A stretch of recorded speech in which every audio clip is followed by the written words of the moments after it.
Monsieur Jean-François Coulombe. Merci, Monsieur le Président. Madame la Présidente, Sylvie Pierre-Brossolette, tout d'abord, nous vous remercions d'être parmi nous pour nous présenter votre rapport qui est en effet très alarmant.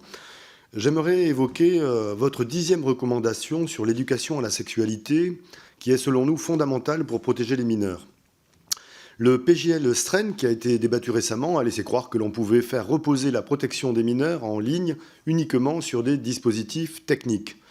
Il traduit l'abandon par ce gouvernement de la politique d'éducation et de prévention qui sont pourtant les premières armes à mobiliser car les plus efficaces. En effet, dès qu'une solution technique est mise en place, les possibilités de son contournement émergent très rapidement. Ainsi, on ne peut s'appuyer essentiellement sur ces dispositifs et il faut donc prioritairement déployer une véritable éducation à la sexualité.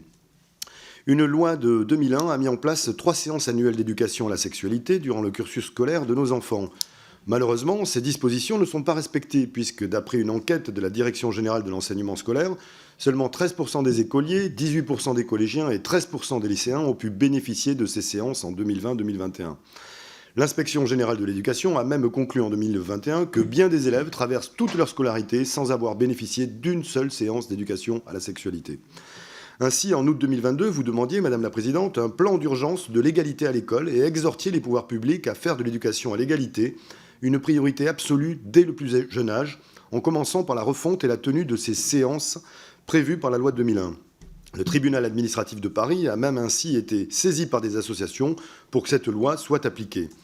Alors, qu'en est-il à cet instant dans notre société? Toujours rien. Pourtant, le PLF était l'occasion de renforcer ces moyens de la prévention à l'école. Nos amendements allaient en ce sens, mais ils ont été balayés par 49.3 sans même avoir été débattus, et notamment celui qui permettait la garantie des 3 séances annuelles instituées par la loi. Ainsi, Madame la Présidente, que conseillez-vous pour que ce gouvernement et notre Assemblée daignent enfin mettre les moyens nécessaires pour une véritable politique d'éducation et de prévention ?